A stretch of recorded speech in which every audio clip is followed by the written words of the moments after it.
Les Disques de mon père is the name of a song released by the talented France-based rap artist Youssoupha. It translates to My Father's Disc. As someone who loves to play around with symbols, Youssoupha hits multiple birds with one stone here. First, he professes his love for his son by making him the subject of his song.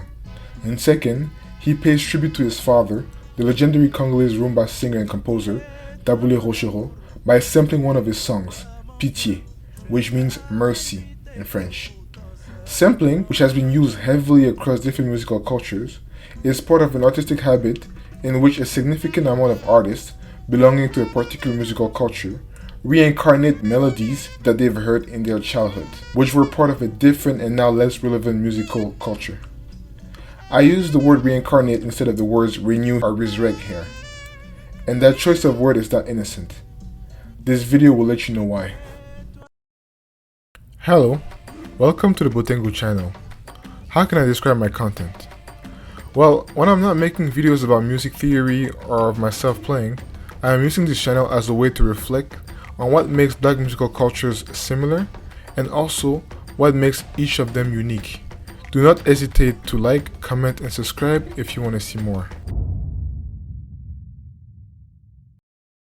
Seriously, being able to go in and touch these vocals, especially the tracks of a song, not only that I grew up on, a track that I really love.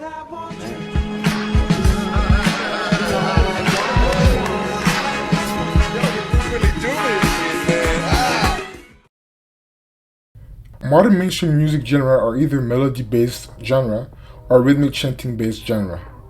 Melody-based genre are usually recognizable in the timbres of the instruments, the chord progression, and or the drumming patterns. Although people sing on the instrumentals, the genre is still mostly defined by the instrumental, as it is the case for genres such as blues or salsa, for example. Rhythmic chanting genre allude to the genre with unsung chanting. Sometimes most of the focus is given to lyrics, as you have with conscious rap, while other times most of the focus is given to the cadence or the flow, as it is in styles such as coupé décalé in Ivory Coast. When it comes to rap music, the actors are called the MCs. A good MC is somebody able to combine deep lyrics with an original flow. It takes more time to master melody-based music than to master rhythmic chanting. Hence, the second category of music has become more accessible to an audience. Because rhythmic chanting is unsung and judged on the lyrics or the flow, there are no particular requirements for the backing instrumental track, as long as it's a solid rhythmic pattern that the MCs, for example, can use as a reference to delimit the time spent of their chants. This is usually enough. That freedom has allowed authors, like rappers for example, to look elsewhere to complement their artwork.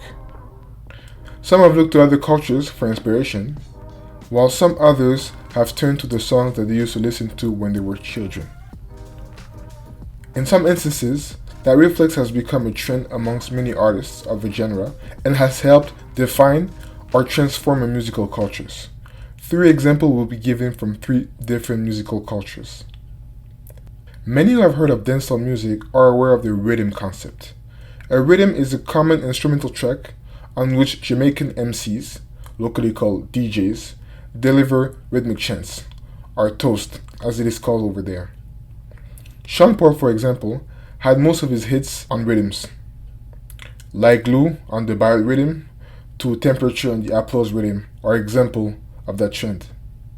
And for their days, those rhythm tracks were modern instrumentals. But that wasn't always the case.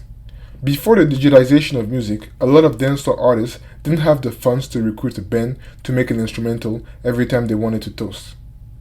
They had to use already made instrumentals. The early instrumentals that dancehall artists were using as backing tracks in the early 80s were old reggae songs from the 60s and the 70s, on which engineers had added sound effects and filters. Often, they were reggae tracks that the dancehall artists had grown up listening to. A great example of this is the Stalag rhythm. In 1973, Ansel Collins composed a reggae song, Stalag, inspired by the movie Stalag 17. And that very same song was given a new life when Sister Nancy used it in the early 80s to sing her song Bam Bam. That song was actually a cover from the Bam Bam song made by Two Centimetals in the 60s. Ever since Ansel Collins' initial recording, there has been close to 300 songs that base themselves on the Stalag rhythm. Sean Paul, for example, used the track to make the song Dream featuring Statius. And as recently as 2019, Bounty Killer used the rhythm to perform One General, almost 50 years after the rhythm had come out.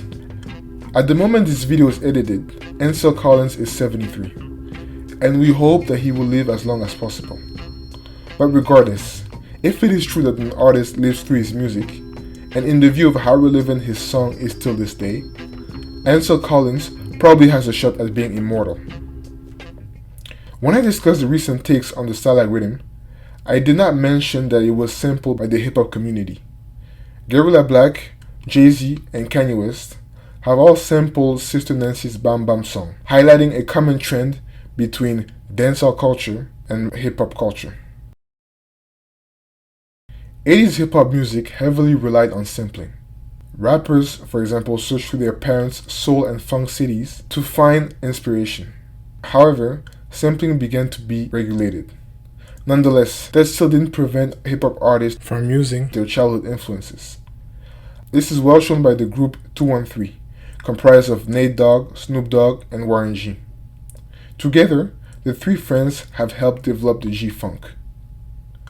All three had grown up listening to P-Funk music, a synthesis of multiple soul-funk waves characterized by a buzzing bass line and a heavy use of the MIDI Moog analog synthesizer. P-Funk stood for Parliament Funkadelic. The 213 trio proposed a rap style radically different from the heavy cadence and solely drum-based New York rap style. The trio had a more mellow approach, with Nate Dogg's low-pitched vocals, reminiscent of P-Funk singers, and also Snoop Dogg's laid-back rapping style. Warren G was Dr. Dre's stepbrother, and he initiated the contact between Dr. Dre and Snoop Dogg. The G-Funk concept was key to Dr. Dre's debut album, The Chronics, and that very same sound transformed the hip-hop landscape from coast to coast, as later artists such as P. Diddy or Puff Daddy would now sample soft soul melodies more than powerful funk cadence beats. Today, hip-hop artists still have the same reflex. However, the hip-hop landscape now includes more and more people from diverse horizons, and it is reflected in the type of sample used by the artists. For example, the artist Cardi B, who is of Dominican descent, has released the hit I Like It Like That samples the 60s hit from the same name from Pete Rodriguez. The song from Pete Rodriguez is a symbol of pride for the New York-based Puerto Rican and Latin community at large. Another example is the song Megatron by Cardi B's rival Nicki Minaj, who is of Caribbean descent. The song uses the Jamaican dancehall rhythm name Filthy Rhythm, which came out in the late 90s and has led to the famous song Head's Eye by Mr. Vegas, a song Nicki Minaj undoubtedly danced to when she was younger. If one musical culture has witnessed the power of how immigration can change the instrumental landscape in the recent years, it is definitely the French rap game of the last decade. In the mid-2010s, Mohamed Silla, better known as MHD, would bring forward the Afro-trap concept, where he would use Afrobeat sounds over which he would rap in French. Although it wasn't the first time that this was done, it sent the whole rap game into a frenzy. What had been an occasional thing will now become a systematic trend. That trend has pushed rappers of African descent to turn to their parents' CDs that they used to listen to when they were young as a source of inspiration for melodies for their rap songs. Even the hardcore rapper Booba of Senegalese descent succumbed to the trend and teamed up with a kora player and Malian singer Sidiki Diabaté to record the hit DKR, short for Dakar, the Senegalese capital. The kora is a traditional West African instrument, and it gives a uniquely West African tonality to the DKR instrumental. The reincarnation philosophy is well embodied by somebody like Naza. The rapper, who grew up in the Congolese diaspora in France, uses melodies that heavily resemble Congolese rumba music. A great example of that is shown in his song Moi je vérifie. The whole song is made of a typical pattern that fits the 1454 chord progression scheme, a famous chord progression in rumba music since the 60s. One of the songs that it makes me think about is the one from Redo Likinga named Kamanzi, another typical pattern that fits the 1454 chord progression scheme. The song Moi je vérifie by Naza featured singer Aya Nakamura of Malian descent and Daju of Congolese descent. The song was released under the label Bomaye, which is owned by none other than Youssoupha. The name Bomaye literally means kill him in the Lingala language, spoken in parts of Central Africa. The expression saw the day during the 1974 Rumble in the Jungle box match in what was then Zaire. The fans supporting Ali against Foreman would yell to Ali, Ali Bomaye. That event was a great cultural moment, and local performers as well as American performers, such as James Brown, have delivered mesmerizing performances. Youssoupha's father, Taboulé, was amongst the performers. Taboulé was a famous singer and composer, and he was also a mentor for the Congolese rumba artist generation that came after him. It was in one of his bars in 1977 that the group Viva la Musica, led by Papa Wemba, would be introduced to the public. Within that group, there was Juna Janana, the father of the well-known French singers Maître Gims and none other than Daju. So when Youssoupha and Daju are digging into their roots to find new sounds, they are essentially reincarnating a sound that their fathers have helped create. Now, why do I use the term reincarnation? In many African traditions, reincarnation is an important theme. Amongst the Bamileke people of Cameroon, for example, children are often given the name of their grandparents, and this is for two reasons. First, it is a way for parents to thank their own parents for their sacrifice, in the case where the grandparents are still alive. But some sources says that in the case where the grandparents are already dead, the parents actually believe that the grandparents will reincarnate as their children. It is often believed that the grandchildren will hold some of the characteristics of the grandparent that they were named after. For example, I myself have been named after my grandfather, who had died 22 years before I was born. Other ethnic groups in Africa share similar beliefs. Amongst the Igbos in Nigeria, it is believed that the newborn child is often the reincarnation of an ancestor. So similar to the case where artists who are operating in a different musical culture will use their parents' music to offer their kids and the younger generation a new sound to listen to that has the characteristic of the music that they grew up listening. And this is important. The examples that I've shown are not just mere covers of original songs. For all the case studies that I've discussed, a quote-unquote deceased musical trend has reincarnated into a new musical trend. The reason I chose Youssoupha as a central figure for this video is because his concept hides a great message. Biologically speaking, he is a bridge between his father and his son. And musically speaking, with his song Les Disques de mon Père, he is creating a bridge between the music of the elders and the ones made by the younger generation.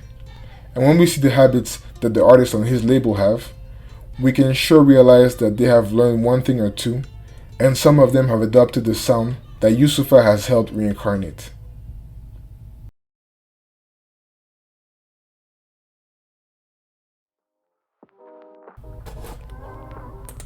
So let's say you were asked the following question: what is musical reincarnation? And you had multiple choices to answer that question. Musical reincarnation is A, an innocent way of tapping into our childhood memories. B, a conscious structured way of keeping our musical heritage alive. C, a way of differentiating ourselves in the music industry using our unique origins. D, the useful illusion of contributing to a history that we have grown up learning. What would you choose?